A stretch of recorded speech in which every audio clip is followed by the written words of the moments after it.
मार्फत आपल्या प्रयोगशाळेमध्ये इयत्ता 10वीच्या विद्यार्थ्यांना उद्बोधकपर प्रत्येक विषयासाठी जे आपले तज्ञ मार्गदर्शक आपल्याला प्रत्येक विषयासाठी उपस्थित लाभलेले आहेत. त्याच प्रमाणात गणित विषयासाठी पतंगराव कदम माध्यमिक विद्यालय कुंडल या प्रयोगशाळेतील माध्यमिक शिक्षक प्रमोद पाटील सर आज आपल्याला लाभलेले आहेत. प्रयोगशाळेच्या वतीनं संस्थेच्या वतीनं सरांचं सहर्ष स्वागत करूया. आपण सर्वांनी टाळ्या वाजवून सरांचं सहर्ष स्वागत करूया.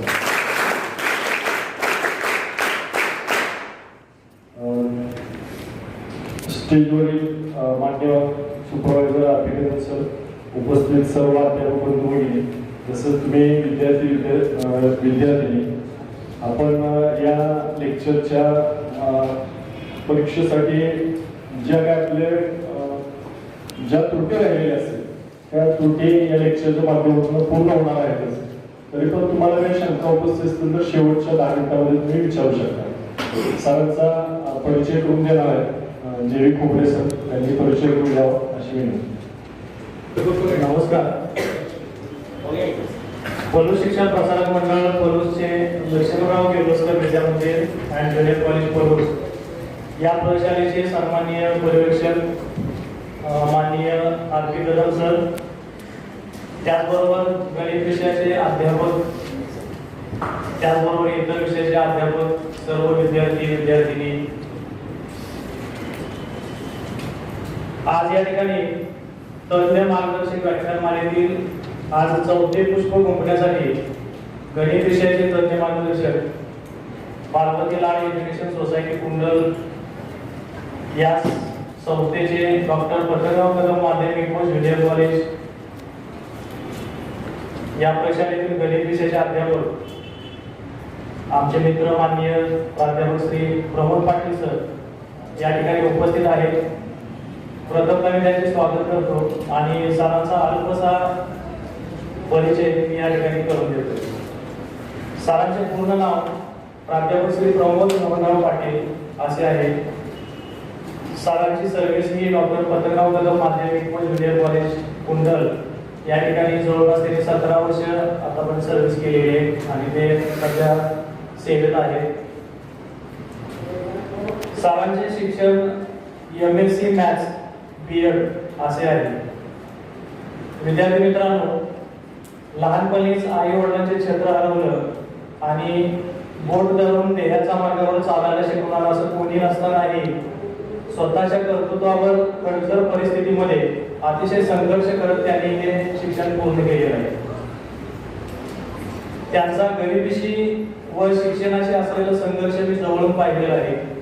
कारण सरासोबत मला MSc करताना 2 वर्ष त्यांच्यासोबत शिक्षण अनुभवायला मिळालं होतं आणि तसा योग आला होता.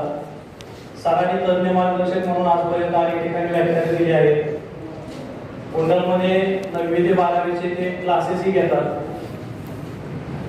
स्वतःचे शिक्षण, नोकरी, क्लास हे सांभाळत असताना त्यांनी आपल्या लहान भावाचे शिक्षण ही वकिलीचे शिक्षण ते सुद्धा पूर्ण केले.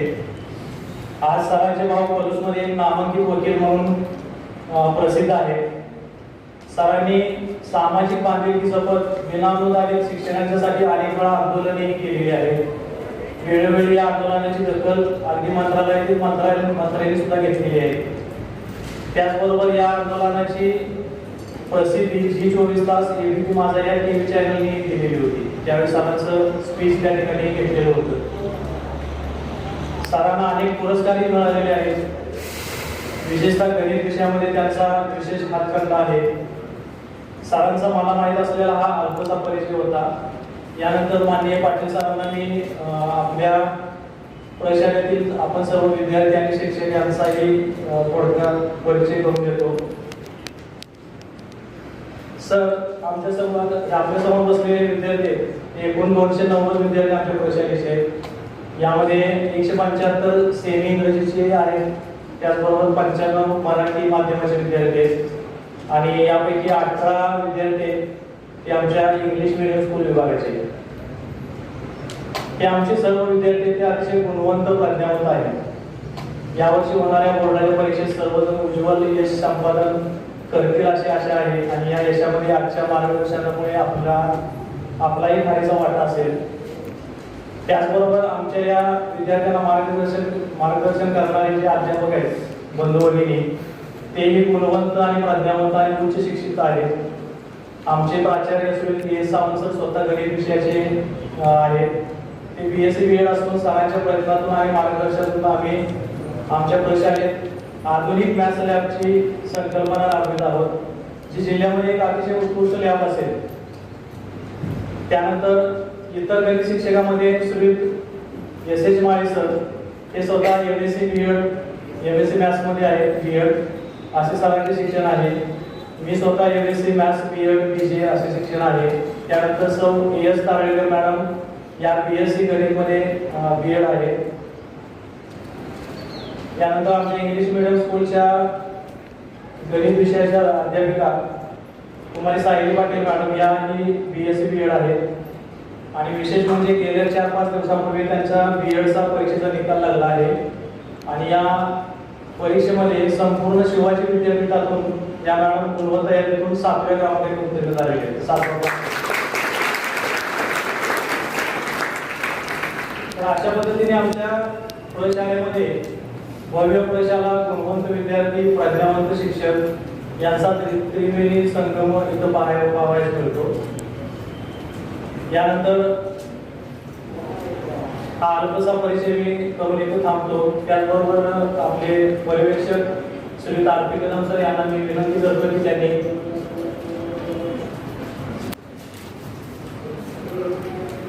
सरांनी माननीय प्रमोद पाटील सर राज्य पाहुणे यांचा सत्कार करावा.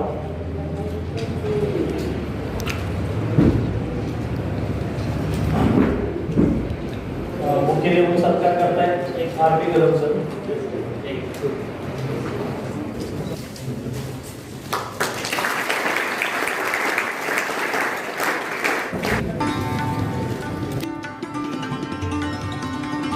कुमारी सायली पाटील मॅडम, मी आता सांगितले की आपल्या B.Edच्या परीक्षेमध्ये त्याचा 4-5 दिवसापूर्वी निकाल झाला आणि त्यामध्ये संपूर्ण शिवाजी विद्यापीठातून त्याचा गुणवत्ता यादीमध्ये 7वा क्रमांक आलेला आहे.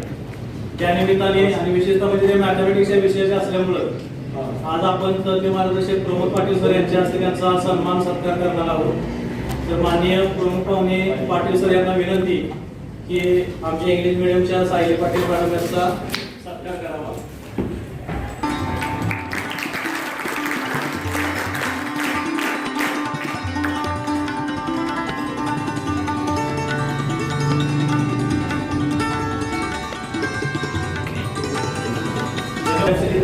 प्राध्यापक श्री पाटील सर यांना विनंती की आमच्या विद्यार्थ्यांना त्यांनी मार्गदर्शन करावे.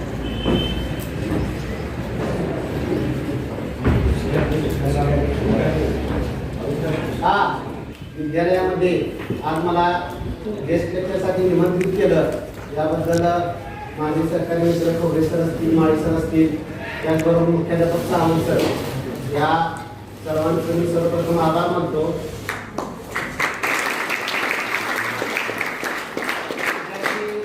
विद्यार्थी मित्रांनो, ती गोष्ट अशी की इयत्ता 5वी ते SY BSc याच शाळेमध्ये याच संस्थेमध्ये शिकलेला मी विद्यार्थी आहे आणि ज्या शाळेमध्ये आपण इयत्ता 5वी ते SY BSc शिक्षण पूर्ण केलं, माझे गुरुजन इथं समोर बसलेले आहेत आर.पी. कदम सर. मला 8वी ते 10वी हिंदी विषय शिकवायला होते. सावंत सर मला 5वी ते 7वी गणित आणि विज्ञान विषय शिकवायला होते.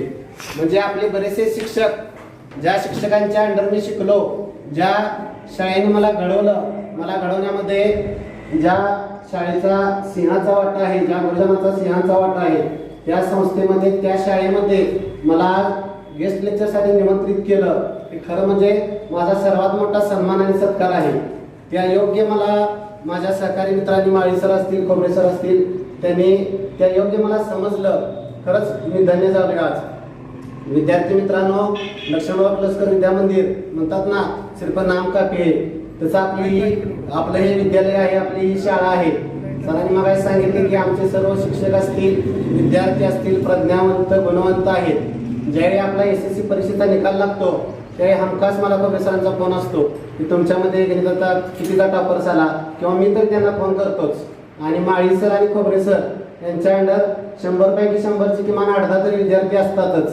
किंबहुना पोलिसमध्ये जे वेगवेगळे डिजिटल बॅनर्स लागलेले असतात त्याच्यामध्ये सुद्धा गणित विषय असेल, विज्ञान असेल, अशा अवघड विषयामध्ये सुद्धा आउट ऑफ आउट मार्क्स पडलेले विद्यार्थी असतात. आणि ते पाहत असताना अभिमान वाटतो की माझे मित्र माळी सर असतील, खोबरे सर असतील, त्यांची संपूर्ण टीम असेल, मुख्याध्यापक वगैरे, त्यांच्या माध्यमातून इतके चांगले विद्यार्थी घडवले जातात. गेल्या 16 वर्षापासून गणिताचं अध्यापन करत असताना मी माझ्याही हातून असे बरेचसे विद्यार्थी घडलेले आहेत की जे कोणत्याही प्रकारचा क्लास वगैरे न लावता कुंडलसारख्या ग्रामीण भागामध्ये पूर्वी 150 मार्काला गणित असायचं तर 150 पैकी 150 मार्क्स पडलेले विद्यार्थी आहेत. थोडे दिवस शाळा बंद, थोडे दिवस शाळा सुरू.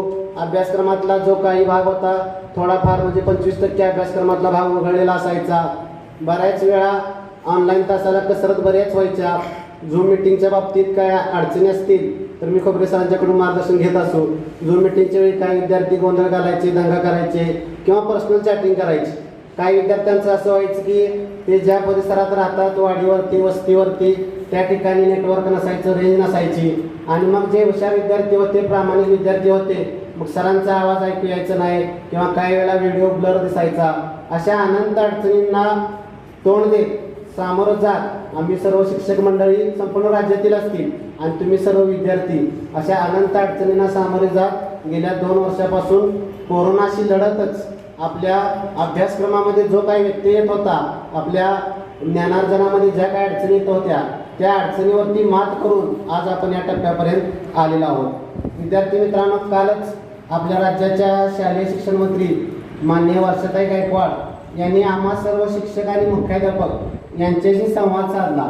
बऱ्याच वेळा आमच्या शिक्षकांची ट्रेनिंग असतात, ती कंपल्सरी असतात. काही शिक्षक करतात, काही करत नाही. काल मात्र सर्व शिक्षकांना तिने कंपल्सरी केली होती. ज्यावेळी वर्षा गायकवाड असतील, राज्याच्या शिक्षण विभागाच्या अवर मुख्य सचिव वंदना कृष्ण असतील, त्यांनी कालच्या संवाद मंच त्यांनी जो आयोजित केला त्याचा त्यांनी हेतू थोडक्यात सांगितला होता. तो हेतू असा होता की गेल्या 2 वर्षापासून विद्यार्थी कोरोना आणि या अनंत अडचणींना तोंड देत आहे.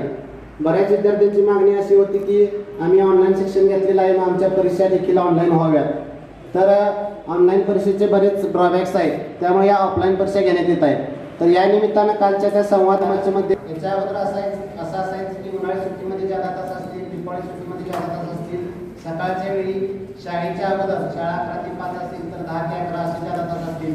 तर भरपूर असा सराव, ज्यादा तास, टेस्ट, त्यानंतर साप्ताहिक परीक्षा अशा व्हायच्या. मला कल्पना नाही तुमच्या शाळेमध्ये कदाचित झाल्या असतील किंवा नसतील, पण इतर बॅचेसला किंवा या 2 वर्ष सोडून यापूर्वीचे जे बॅचेस होत्या 10वी असेल 12वी असेल त्यांना जितका सराव झाला, त्यांना जितकं चांगलं मार्गदर्शन मिळालं, त्यांच्या जितक्या सराव परीक्षा झाल्या किंवा त्यांचे जितके काही उजळणी झाली, कदाचित ती तुमची झाली नसेल. परंतु तरी विद्यार्थी मित्रांनो, आपण हार मानायची नाही. तुम्ही खरंच स्पेशल आहात. या कोरोनाच्या काळात तुम्ही सर्व आव्हानांना सामोरं जात आपली जी शैक्षणिक अवघड आहे ती सुरू ठेवलेली आहे. परत एकदा या ठिकाणी मला माझ्या सहकारी मित्रांनी बोलवलं, याबद्दल मी त्यांचा आभार मानतो आणि आपल्या विषयाकडे वळतो. विद्यार्थी मित्रांनो, आजपासून जर तुम्ही दिवस मोजायला सुरुवात केली, साधारण 15 मार्चला आपला पहिला पेपर आहे. 15 मार्चला पहिला पेपर आहे, याचा अर्थ 14 मार्चला आपण त्या पेपरचा अभ्यास करणार. म्हणजे 14 मार्च सोडून द्या, मार्च महिन्यातले 13 दिवस आणि फेब्रुवारी महिन्यातले किती दिवस राहिले जातात? आजचा दिवस सोडून दिला तर किती राहिले? फक्त आपलं डोकं कुठं चालवायचं आहे तर ती रिकामी जागा जी आहे ती भरायची आहे आणि पेनानं त्या ठिकाणी रेक्टँगल, चौकट काय असेल ती करायची. आता प्रश्नपत्रिकेमध्ये देत असताना चौकट छोटी दिलेली असते. आपण विचार करतो एखाद्या वेळेस समजा स्टेप मोठी असेल, उदाहरणार्थ वर्ग समीकरण जे आहे सॉल्व बाय फॅक्टरायझेशन अवयव पद्धतीने सोडवायचं असेल तर आपण मधल्या पदाची फोड करतो. तर ती फोड करत असताना स्टेप मोठी येते. मग प्रश्नपत्रिकेमध्ये चौकट जर लहान दिली असेल तर आपल्याला प्रश्न पडतो की चौकट एवढी लहान दिलेली आहे, म्हणजे इथं उत्तर कमीच घ्यायचं असणार आहे किंवा थोडक्यातच लिहावं असणार आहे. मग आपण लिहिताना सुद्धा उत्तर अगदी शॉर्टमध्ये लिहितो, त्यामुळे आपले मार्क्स जाऊ शकतात. प्रश्नपत्रिकेमध्ये किती आकाराची चौकट दिलेली आहे ते महत्वाचं नाही, तर आपल्या उत्तराला किती चौकट लागणार आहे किंवा आपलं उत्तर केवढं आहे तेवढं तुम्ही लिहायचं आहे, तिथल्या चौकटीचा विचार न करता. त्यानंतर क्वेश्चन नंबर 2B, याच्यामध्ये solve any 4 out of 5 sub questions. आता या ठिकाणी 5 प्रश्न दिलेले असणार आहेत, दोन मार्काचे, त्यात आपल्याला 4 सोडवायचे. आता बघा, तुमच्या सुदैवानं म्हणा किंवा दुर्दैवानं म्हणा की तुमचा 25% अभ्यासक्रम वगळलेला आहे. मी तर म्हणतो गणित विषयामध्ये आपला 40% अभ्यासक्रम वगळलेला आहे. याचं कारण असं की मॅथ्स पार्ट 1 मध्ये शेवटचे 2 जे टॉपिक आहेत, फायनान्शियल प्लॅनिंग आणि स्टॅटिस्टिक्स, सांख्यिकी आणि अर्थनियोजन, ही दोन्ही प्रकरणं पूर्ण वगळलेली आहेत आणि उरलेल्या प्रकरणामधील सुद्धा थोडा थोडा भाग वगळलेला आहे. म्हणजे 40% अभ्यासक्रम तुमचा ऑलरेडी वगळलेलाच आहे. खरं म्हणजे हा जो वगळलेला अभ्यासक्रम आहे याच्यामधला फायनान्शियल प्लॅनिंगचा वगळला, पुढचा भाग जो आहे तो तुम्हाला 11-12 सायन्सला गेल्यानंतर उपयोगी पडतोय, अगदी मॅथ्स पार्ट 2 मध्ये सुद्धा. फक्त कोरोनाच्या काळात सगळा अभ्यासक्रम पूर्ण होणार नाही म्हणून पाठ्यपुस्तक मंडळाची जी काही तज्ञ कमिटी आहे त्यांनी तो अभ्यासक्रम कमी केलेला आहे. मग आता तुम्हाला अभ्यास करण्यासाठी 60% पुस्तकाचाच फक्त अभ्यास करायचा आहे. तर प्रश्न दुसरा बी जो होता, 2 मार्काचे 4 प्रश्न आहेत, ते अगोदर ज्याचं तुम्हाला गॅरंटी आहे की 100% माझे हे 4 बरोबर येणारच, ते अगोदर सोडवायचे. समजा तुम्हाला पहिला येतोय, दुसरा येतोय, तिसऱ्याबद्दल कुठं तर मनामध्ये थोडीशी शंका आहे, तर तिसरा थोडंसं नंतर सोडवा, चौथा आणि 5वा म्हणजे ओळीनं 4 जे तुम्ही सोडवणार आहात ते अगदी परफेक्ट बरोबर डोळं झाकून जरी त्या एक्झामिनरने चेक केले, ऍक्च्युली डोळे झाकून चेक करता येत नाही, पण डोळे झाकून जरी चेक केले तरी सुद्धा ते बरोबर आले पाहिजे असा त्याच्याबद्दल तुम्हाला कॉन्फिडन्स आहे. असे ते 4 प्रश्न सोडवा आणि 5व्या प्रश्नाला जागा सोडा. मी बऱ्याच वेळा बघितलं पेपर चेक करताना की विद्यार्थी पहिला, दुसरा, तिसरा ऑप्शन्स हे सगळे सोडवतात. आता पहिल्यामध्ये काय ऑप्शन नसतातच, ए आणि बी कंपल्सरीच आहे, त्यात 4-4-8 प्रश्न सोडवायचे आहेत. दुसऱ्यामध्ये 2 कृतीपत्रिका बरोबर असतात, येत असते तरी पण तिसरी कृतीपत्रिका लिहित असतात. तिसऱ्यामध्ये पण तसंच करतात आणि नंतर असा प्रॉब्लेम होतो की क्वेश्चन नंबर 5 जो आहे तो सोडवायला त्या विद्यार्थ्यांना वेळ भेटत नाही. त्यामुळे आपल्याला 100% आपण ज्याच्याबद्दल शुअर आहोत, सिक्युअर आहोत ते प्रश्न व्यवस्थित सोडवायचे. 5वा आपल्याला ज्यादाचा जो आहे त्याला जागा सोडा, 4 ओळी 5 ओळी. 2 मार्काच्या प्रश्नासाठी किती जागा लागते, तुमचा अक्षर लहान आहे, मोठा आहे, मध्यम आहे, तुमच्या अंदाजावरून तुम्ही तिथं जागा सोडा. त्यानंतर question number 3A, complete 1 activity out of 2. इथं सुद्धा तुम्हाला लॉटरी लागल्यासारखं आहे. 2 ऍक्टिव्हिटी आहेत, त्यातील एक ऍक्टिव्हिटी सोडवायची आहे. मगाशी मी सांगितल्याप्रमाणे स्टेप बाय स्टेप कोणती स्टेप चुकवायची नाही. आणि समजा त्या ऍक्टिव्हिटीमध्ये एखादी स्टेप आपल्याला वाटते की बाबा सोपं रूप दिलेलं आहे, उदाहरणार्थ एसएनचं एक्झाम्पल असेल, SN is equal to n/2 into काय तिथे व्हॅल्यू वगैरे पुट केली असेल, मग आपण तिथं 2 डिव्हिजन करतो, 2 भाग घालवतो. तशी एखादी स्टेप तिथं दिली नसेल, तुम्ही स्टेप वाढवली तर चालते एखादी. फक्त ज्या स्टेपला चौकट करायची आहे किंवा जिथं चौकट अपेक्षित आहे त्या स्टेपला चौकट करायची, आपल्या बुद्धीनं किंवा आपल्या डोक्यानं इतर ठिकाणी चौकट करायची नाही. हे झालं क्वेश्चन नंबर 3 च्या बाबतीत. आता क्वेश्चन नंबर 3B मध्ये तुम्हाला भरपूर सवलत आहे.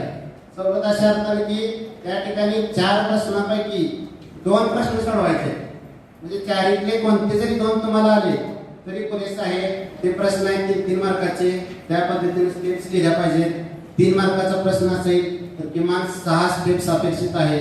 आता काय गणित असे असतात की शॉर्ट मध्ये, उदाहरणार्थ प्रोबॅबिलिटी मध्ये तिथं काय जास्त स्टेप वाढवता येत नाही. नमुना अवकाश असेल, sample space S is equal to 1 2 3 4 5 6, म्हणजे जो काय सॅम्पल स्पेस असेल तिथं काय फारसे स्टेप्स वाढवता येत नाही. तिथं मात्र काही वेळेला असं होतं की एका स्टेपला 1 मार्क द्यावा लागतो. तर काय असेल की त्या पद्धतीने व्यवस्थित लिहा. सर्वात महत्वाचा, मगाशी मी पण माळी सरांशी चर्चा केली की सराव परीक्षा झालेली आहे, त्यामुळे हमखासच 40 पैकी 40 मार्क्स मिळवलेले विद्यार्थी इथं असणार आहे. तर सर म्हणले की तसं काही नाही सर, 36 टॉपर्स आहेत. मग आता तुम्ही कुठं बसला असणार आहे मला माहित आहे, क्वेश्चन नंबर 4 मध्ये. आता क्वेश्चन नंबर 4 जर तुम्ही पाहिला, नवनीत अपेक्षित मध्ये काही प्रश्नपत्रिका दिलेली आहेत, काही प्रश्न तुम्हाला सोडवण्यासाठी दिलेले आहेत, काही प्रश्न सोडवून दिलेले आहेत. त्याचबरोबर मध्ये 3 प्रश्नातला एक प्रश्न तरी हा सोपा असतो. आता बोर्डाचा नियम असा आहे की हे तिन्ही प्रश्न अभ्यासक्रमावर आधारित परंतु पाठ्यपुस्तकाच्या बाहेर. आता पाठ्यपुस्तकाच्या बाहेरचे म्हणले की आपण थोडंसं घाबरतो. आपल्या शाळेमध्ये सुद्धा बघा सुपरविजनला जर ओळखीचे शिक्षक आले तर आपल्याला मूड चांगला असतो. हा ओळखीचे शिक्षक आहेत, जरा इकडे तिकडे हात केली तर काय बोलणार नाही. पण अनोळखी शिक्षक आले की आपल्या मनामध्ये भीती असते, आपल्याला काढून सुद्धा देणार नाही, एखादी रिकामी जागा सुद्धा बघून काढून देणार नाही. तसं आहे. तर त्या प्रश्न चौथ्यामध्ये 3 प्रश्नांपैकी एक प्रश्न जो असतो जरी पाठ्यपुस्तकाच्या बाहेरचा असला तरी क्रमांकाशी सांगा. त्यानं बरोबर काय सांगितलं बघा, AP upon PB is equal to, इथं पण बऱ्याच मुली सांगत होत्या की AQ अपॉन QC. आता इथं तुमचा प्रश्न चुकला, सगळ्यांना शुल्मार सरांना सुद्धा पटला असेल. इथं आपल्याला कोणत्याही परिस्थितीत किंवा प्रश्नामध्ये सांगितलेलं नाही, काय सांगितलेलं नाही की PQ line PQ is parallel to BC असं सांगितलेलं नाही. आपल्याला टेस्ट करायला सांगितलंय.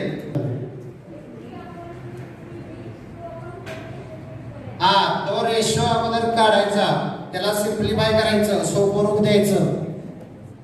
मग किती आला, AP upon PB is equal to 2 upon 4 is equal to 1/2 1 upon 2. आता एक सांगतो तुम्हाला की अनुभव माझा 2008 साली व्हायचा होता. तिथं फक्त मला वाटते त्याला वेळ मिळाला नसेल कदाचित, तर त्यानं काय केलं होतं, त्यानं किंवा तिनं कोण आपल्याला माहिती नाही, विद्यार्थी का विद्यार्थी, तर त्यानं 2 पैकी एकच सोडवलेला होता. आणि बरोबर मी सगळं चेक करत गेलो, ते सुद्धा कधी बरोबरच होतं. आउट मार्क्स दिले, 60 पैकी 60 मार्क्स पडलेले होते. म्हणलं आता या मॉडेल आन्सर म्हणून आपण एक झेरॉक्स काढून ठेवायचं. तसं झेरॉक्स काढायला परवानगी नसते, पण आपल्या विद्यार्थ्यांना दाखवता येईल बाबा पेपर कसा लिहावा, प्रेझेंटेशन कसं असावं, त्यासाठी म्हणलं झेरॉक्स काढायचं. म्हणून मी झेरॉक्स काढून सुद्धा ठेवलं. त्यानंतर मी दुसऱ्या दिवशी मॉडेलकडे गेलो. मग गेल्यानंतर ते पाटील सर मला म्हणाले, ते पण पाटील सर म्हणाले की 50 किंवा 55च्या पुढे कोण आहेत का. मी अभिमानानं सांगितलं आहे सर म्हणलं, 60 पैकी 60 विद्यार्थी आहे म्हणलं. आणि खूप छान म्हणजे एक्झामिनर रेड पेन लाल पेनाने चेक करतो आणि मॉडरेटर जे असतात ते ब्लॅक पेन काळ्या पेनाने चेक करत असतात. मी जसं जसं चेक केले त्या पद्धतीने ते पाना उलटत चेक करत गेले. आणि जो शेवटचा प्रश्न तुम्हाला मी सांगितलं 5वा किंवा 6वा असेल, आता कदाचित मला आठवेना, त्या दोन्हीमधलं एकच गणित सोडवायचं होतं. आणि बहुतेक असं समीकरण टाईप काहीतरी एक्झाम्पल होतं, त्याची त्याला नडली आणि त्यामुळे काय झालं, त्याचे जे 2 मार्क्स आहेत ते गेले. आता हे सांगण्याचा हेतू असा, मेजरमेंट्स फक्त वेगळे आहेत.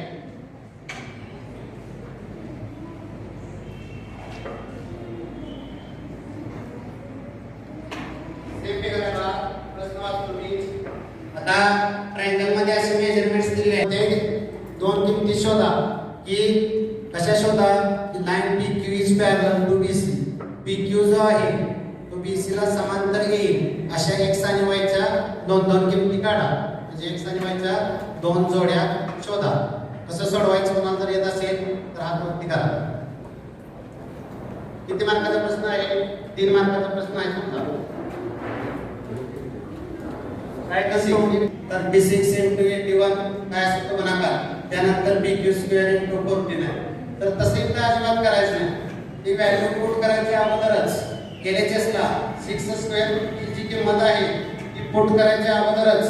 समजा इथं आहे आपल्याला AB स्क्वेअर, तर थोडंसं ऑब्झर्वेशन आपण केलं, निरीक्षण केलं, बऱ्यापैकी 99% परफेक्ट स्क्वेअर देतातच.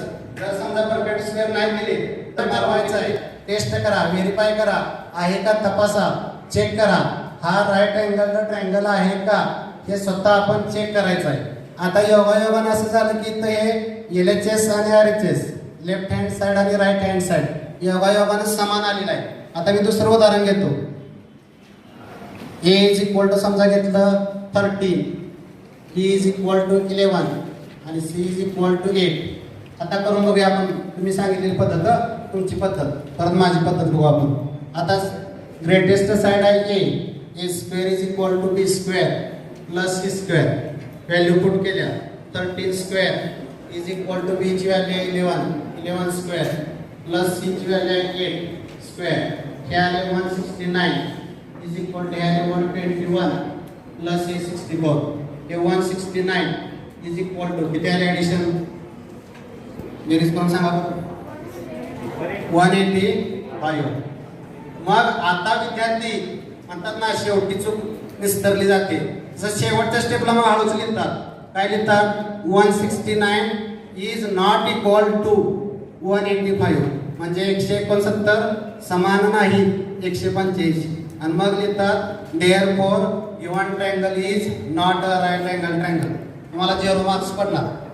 हुशार विद्यार्थी असतील किंवा पेपर मी चेक करेल किंवा कोणी चेक करेल. कारण का साईड ग्रेटेस्ट साईड जी सर्वात मोठी बाजू आहे तिचा आधी वर्ग करायचा, तो बाजूला मांडायचा, त्याला नंबर 1 द्यायचा.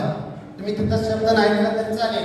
Longest side is 25 therefore A is equal to 25 वगैरे काय लिहायची आवश्यकता नाही. आपल्याला समजतंय सर्वात मोठी बाजू आहे ती 25 आहे. A square is equal to 25 square is equal to 625.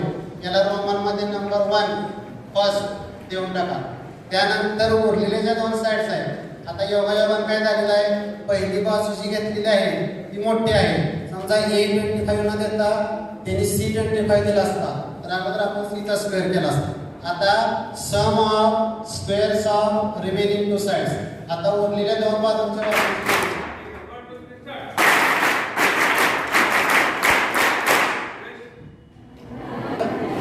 चुकीचं दिलं जाईल. माळी सर सुद्धा सांगतील या बाबतीत किंवा प्रोफेसर, तर ते चुकीचं आहे. का चुकीचं आहे तर आपल्याला पायथागोरसचा प्रमेय आपण कधी वापरतो तर ते राईट अँगल ट्रायंगल असेल तर, काटकोन त्रिकोण असेल तर.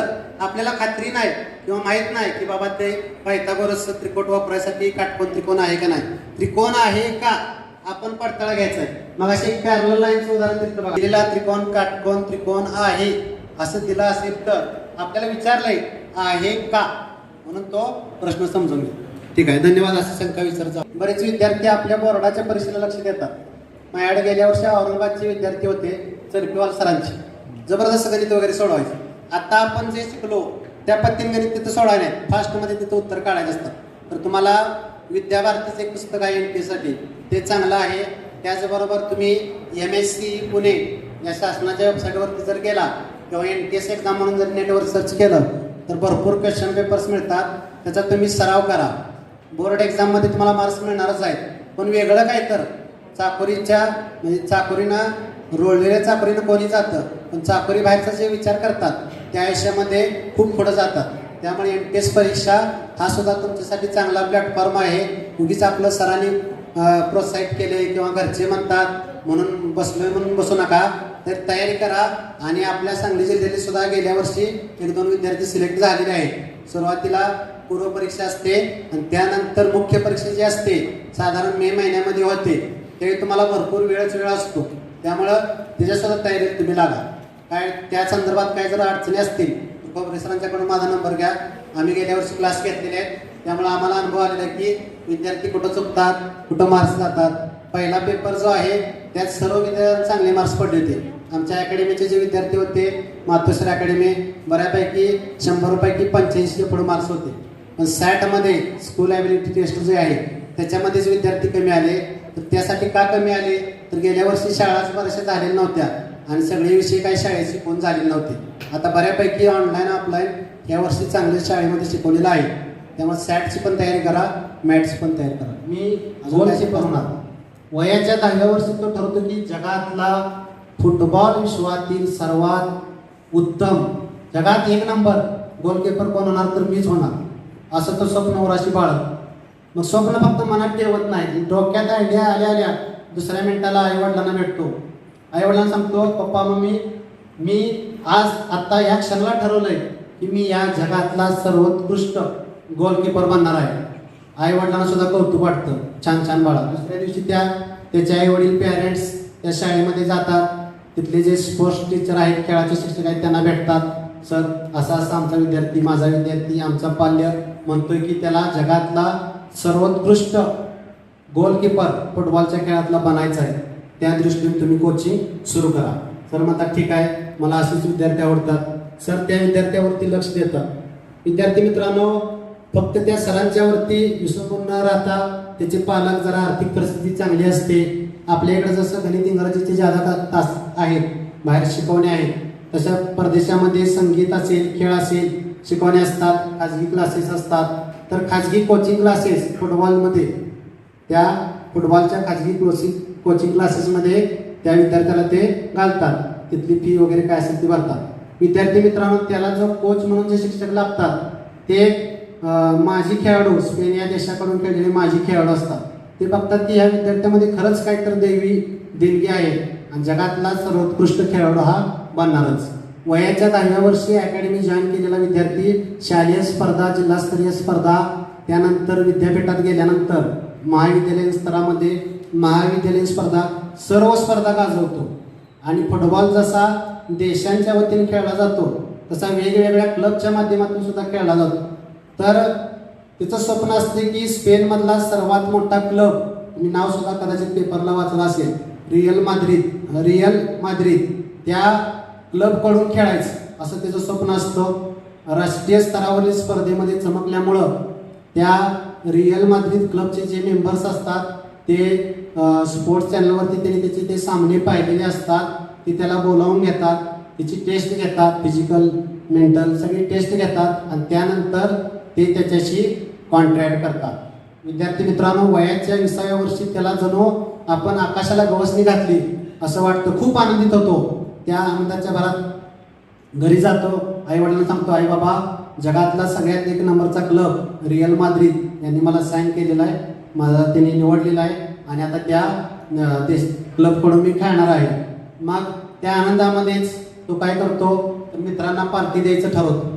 मित्रांना पार्टी वगैरे देतो. पार्टीहून परत येत असताना, बघा दुर्दैव काय त्या खेळाडूचं, पार्टीहून परत येत असताना त्याचा अपघात होतो. अपघात झाल्यानंतर, कारचा अपघात झाल्यानंतर त्याला दवाखान्यामध्ये ॲडमिट केलं जातं. डॉक्टर लोक त्याच्या आईबाबांना फोन करून कल्पना देतात, बोलावून घेतात. ज्यावेळी डॉक्टरला भेटा आईवडील जातात, ते विचारतात आईवडील, डॉक्टर कसा आहे हो माझा मुलगा? मग डॉक्टर एकदम आपण चित्रपटामध्ये पाहतो, अगदी खाली मान घालून वगैरे डॉक्टर म्हणतात, ॲक्सिडेंट मोठा आहे, खूप मोठी जखम वगैरे झालेली आहे. मग आईवडील म्हणतात, अहो माझा जो पाल्य आहे वयाच्या 10व्या वर्षीच त्यांनी ठरवलेला आहे की जगातला सर्वोत्कृष्ट गोलकीपर बनायचं आणि कालच त्याला स्पेनमधल्या रिअल माद्रिद क्लबनं साईन केलेला आहे. आणि तुम्ही तर म्हणताय असं झालं, नेमकं काय झालं? तर ते म्हणतात, मला माफ करा, पण जगातला सर्वोत्कृष्ट खेळाडूच काय, तर तो स्वतःच्या पायावरती उभा सुद्धा राहू शकणार.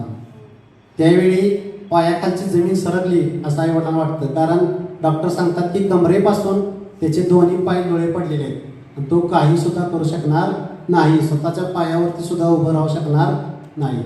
विचार करा विद्यार्थी मित्रांनो, वयाच्या 10व्या वर्षापासून त्यानं जे स्वप्न जे उराशी बाळगलं होतं, ज्या स्वप्नासाठी तो जगला होता, ज्या स्वप्नासाठी त्यानं अहोरात्र मेहनत केली होती, ते स्वप्न एका क्षणार्धात नाहीसे झालं. त्यावेळी ते विद्यार्थी किती, तो जो विद्यार्थी आहे तो किती हताश झाला असेल, त्याचे आईवडील अक्षरशः रडत होते. पण त्यांनी त्याला काही सांगितलं नाही, तो अजून बेशुद्धच होता. दुसऱ्या तिसऱ्या दिवशी तो शुद्धीवरती आला. आपल्या घरामध्ये सुद्धा एखादं अवघड काम असेल किंवा तुमच्याकडून काम करून घ्यायचं असेल, शक्यतो आपल्याला बाबा रागावतात, आई बिचारी प्रेमळ असते, आई आपल्याला समजावून सांगत असते. तसं त्या दवाखान्यामध्ये ज्यावेळी त्यांचं ते बाळ शुद्धीवरती येतं, आई जाते, बाळा डोक्यावरती हात फिरवते, केस पुरवळते, बाळा म्हणते, खरंच तू आणि मी आपण सर्वांनी जे स्वप्न पाहिलं ते स्वप्न पूर्ण होणार नाही. तो म्हणतो, काय बाई काय झालं नेमकं? तर आई म्हणते, बाळा कमरेपासून तुझे दोन्ही पाय लोळे पडले आणि तू स्वतःच्या पायावरती सुद्धा उभा राहू शकतो. विद्यार्थी मित्रांनो, तो आईच्या गळ्यात पडून हमसून रडतो. खूप दुःख होतं. परमेश्वराला म्हणतो, परमेश्वरा मी असं कोणतं पाप केलं, कोणत्या पापाची तू मला शिक्षा दिलीस? त्यातून आई म्हणते, सावर बाळा, बघूया आपण काहीतरी यातनं मार्ग निघेल. विद्यार्थी मित्रांनो, जवळपास 6 महिने तो बेडवरती, म्हणजे त्या हॉस्पिटलाइज्ड असतो, 6 महिने हॉस्पिटलाइज्ड असतो. त्यानंतर त्याला डिस्चार्ज दिला जातो. डिस्चार्ज दिल्यानंतर सुद्धा, डिस्चार्ज देण्यापूर्वी त्या 6 महिन्यामध्ये तुम्ही मी आपल्यापैकी कोण जर असतं तर आपण परमेश्वराला दोष देत बसलो असतो किंवा आत्महत्येसारखा विचार आपल्या मनात आला असतो. तर त्या काळात त्या विद्यार्थ्यांना आत्महत्येचा विचार किंवा असं कोणतेही विचार आले नाही. आपण नेहमी म्हणतो बघा पॉझिटिव्ह थिंकिंग करा. त्या विद्यार्थ्यानं सकारात्मक विचार केले. त्या काळात तो काय करायला लागला, मनातल्या मनात अशी गाणी गुणगुणू लागला. ती जी गाणी गुणगुणतो त्यानं हळूहळू बघा ते दवाखान्यामध्ये एक पॅड असतं, त्याच्यावरती प्रिस्क्रिप्शन दिलं जातं की आता कोणता डोस घ्यायचा, औषध आता कोणती सलाईन लावायची वगैरे. तो पॅड घेतो सिस्टरकडून मागून आणि त्याच्यावरती जी गाणी त्याला सुचलेली असतात, गुणगुणत असतो, ती गाणी लिहून काढतो. ती गाणी गुणगुणत काढल्यानंतर, लिहून काढल्यानंतर वयाच्या म्हणजे त्या घटनेनंतर 5 वर्ष हळूहळू तो थोडासा कव्हर होतो, म्हणजे मेंटली कव्हर होतो. फिजिकली तो तसाच असतो.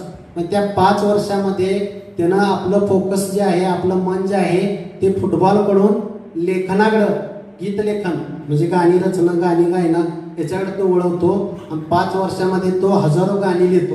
आणि त्या विद्यार्थ्याचं पहिलं गाणं जे आहे, म्हणजे त्याचं जे माइंडसेट होतं फुटबॉलकडून गाण्याकडे झालं, त्याचं पहिलं जे गाणं होतं ते प्रसिद्ध झालं. तुम्ही यूट्यूबवरून सर्च करू शकता, life goes on the same.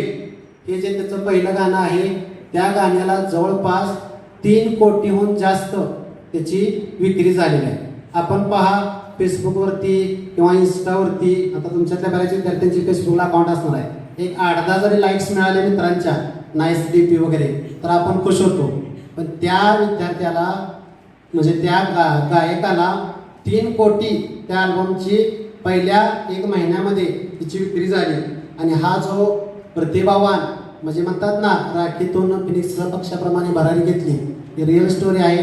तो जो खेळाडू आहे की जणू काही सगळं आपलं आयुष्यामधलं संपलेलं आहे, पण नाउमेद न होता आयुष्यामध्ये जे महत्त्वाचं संकट होतं, ज्याद्वारे देवानं त्याची परीक्षा पाहिली, त्या परीक्षेमध्ये तो फुटबॉल खेळाडू म्हणून नाही पण उत्कृष्ट गायक म्हणून यशस्वी झाला. आज तो जगातला सर्वोत्कृष्ट गायक आहे. आणि त्या गायकाचे 30 कोटीपेक्षा जास्त त्याचे अल्बम खपलेले आहेत. आणि त्या गायकाचं नाव आहे विद्यार्थी मित्रांनो जुलिओ इग्लेसियस. आपण देखील पहा या 2 वर्षामध्ये बरीच संकट आली. कदाचित आपल्यापैकी म्हणजे आपल्या घरातील कुटुंबातील एखादा नातेवाईक असेल किंवा एखादा सदस्य असेल, कोरोनामुळे एखादी दुःखद घटना घडला असेल, एखाद्याची नोकरी गेली असेल, तुम्हाला सुद्धा अभ्यास करताना अनंत अडचणी आल्या असतील किंवा भविष्यामध्ये सुद्धा तुम्हाला एखादं संकट येऊ शकतंय. पण त्या संकटांना निधड्या छातीनं तुम्ही सामोरं जायचं आहे. आपल्या शैक्षणिक जीवनातला सगळ्यात महत्त्वाचा आणि पहिला टप्पा आपण लवकरच सर्व शिक्षक, तुमचे पालक आणि सर्वात महत्त्वाचं म्हणजे तुम्ही तुमच्या आजवरच्या केलेल्या कष्टाच्या शिदोरीवरती नक्कीच यशस्वी होणार आहात. पुन्हा एकदा लकी विद्या मंदिरच्या निकाल लागल्यानंतर गावातून जात असताना मला बॅनरवरती यातलेच 10, 20, 30 फोटो, ते 100 पैकी 100 गणितला मार्क्स मिळालेले किंवा 95% पुढं मार्क्स मिळालेले विद्यार्थी नक्कीच मला पाहायला मिळणार आहेत. नक्कीच तुम्ही सर्व विद्यार्थी यशस्वी होणार आहात. तुम्हा सर्व विद्यार्थ्यांना 10वीच्या परीक्षेसाठी त्याचबरोबर 12वी आयुष्यासाठी माझ्याकडून हार्दिक हार्दिक शुभेच्छा. माझ्या सहकारी मित्रांनी मला इथे गेस्ट लेक्चर घेण्यासाठी संधी दिली, त्या घेण्यास मी पात्र आहे असं त्यांनी मला समजलं. त्याबद्दल त्यांचं देखील आभार मानतो. थांबतो. जय हिंद, जय महाराष्ट्र. आपल्याला लाभलेले प्रमुख पाहुणे श्री प्रमोद पाटील सर आपल्या वेळात वेळ काढून त्यांचा मौल्यवान वेळ असा आपल्याला दिला व त्यांनी मार्गदर्शन केले. त्यामध्ये त्यांनी मॅथ्स रिलेटेड सगळ्या अगदी छोट्यातल्या छोट्या गोष्टी सुद्धा क्लिअर केलेल्या आहेत. तुम्हाला मार्क्स कमी वेळात जास्त कसे मिळवता येतील याबद्दल देखील मार्गदर्शन केलं. पार्ट फर्स्ट, पार्ट सेकंड सगळ्याच गोष्टी त्यांनी कव्हर केलेल्या आहेत. त्यामुळे आता मला नाही वाटत की तुम्हाला काही त्यामध्ये शंका असतील. तसंच सरांनी जाता जाता एक गोष्ट सांगितली होती, त्यातून लक्षात घ्या बाळांनो, लहरों से डरकर नौका कभी पार